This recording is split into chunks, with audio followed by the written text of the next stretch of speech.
Hello friends, welcome to my channel food lover zone. আবারও একটা নতুন রেসিপি নিয়ে তোমাদের সাথে চলে এসেছি।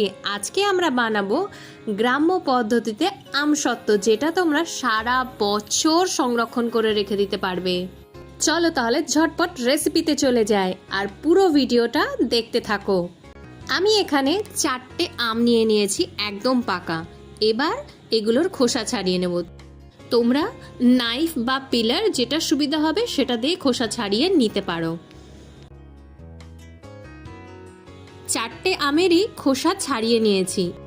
এবার আমগুলোকে পিস পিস করে কেটে নেব আর আঁটিটা বাদ দিয়ে দেব।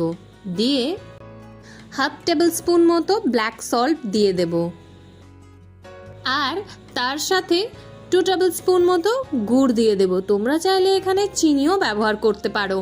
আমি এখানে গুড়টা দিয়েছি হেলদির জন্য, চিনি দিলেও কিন্তু কোনো ক্ষতি নেই। আর 1 টেবিল স্পুন মতো লেবুর রস দিয়ে দেব।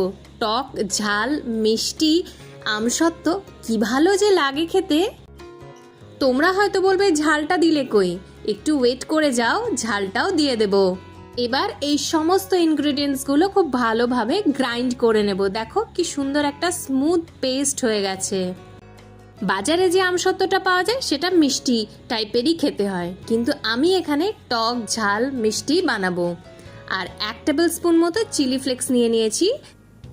এবার এটাকেও খুব ভালোভাবে মিক্স করে দেব।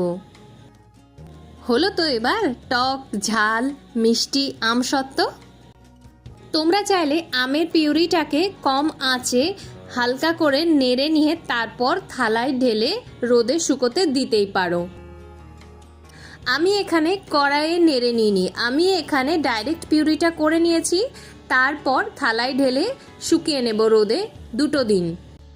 যদি রোদের তাপ বেশি থাকে আর দেখো একদিনের মধ্যেই শুকিয়ে গেছে, তাহলে 2 দিন আর রোদে দেওয়ার দরকার নেই। কিন্তু যদি দেখো হালকা একটু নরম নরম থেকে গেছে, ভালোভাবে থালা থেকে উঠছে না, তাহলে আর একটা দিন রোদে দিতে হবে। এবার একটা বড় জায়গা নিয়ে নেব। আমি যেরকম ভিডিওতে দেখিয়েছি ওরকম বড় থালাও নিতে পারো, বা তোমাদের কাছে যেটা অ্যাভেলেবেল আছে সেরকম নিতেই পারো। এবার আমের পিউরিটা এই থালার ওপর ঢেলে নাড়িয়ে নাড়িয়ে ভিডিওতে যেমন দেখিয়েছি ওইভাবে গোটা থালাতে স্প্রেড করে দেব। আমি একটা গোটা দিন রোদে দিয়েছিলাম, তাতেই সম্পূর্ণভাবে শুকিয়ে গেছে। দেখো একদম সম্পূর্ণভাবে শুকিয়ে গেছে। এইভাবে হাত দিয়ে একবার দেখে নেবে আমটা শুকিয়েছে কিনা। যদি দেখো যে শুকোয়নি, তাহলে আরও একদিন রোদে দিতে হবে। এখানে আমসত্ত্বটা সম্পূর্ণভাবে শুকিয়ে গেছে আমার কাছে।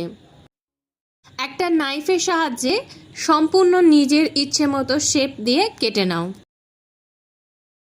আমি এখানে প্রথমে লম্বা করে একটা কাট দিয়েছি, তারপর থালাটা ঘুরিয়ে নিয়ে আবারও একটা কাট দিয়েছি। তোমরা চাইলে একবার কাট দিয়ে এটাকে রোল করে ফোল্ড করেও নিতে পারো। দোকানে যে পিস পিস আমসত্ত্বগুলো পাওয়া যায়, এগুলো 4 কোনা করে কেটে একটার ওপর একটা চাপিয়ে দাও, তাহলে কিন্তু রেডি হয়ে যাবে আমাদের আমসত্ত্ব। তোমরা এই রেসিপিটা কিন্তু অবশ্যই বাড়িতে ট্রাই করবে। আর ভালো লাগলে কমেন্টে জানিও কেমন লেগেছে। লাইক করো, শেয়ার করো আর সাবস্ক্রাইব করতে ভুলো না কিন্তু।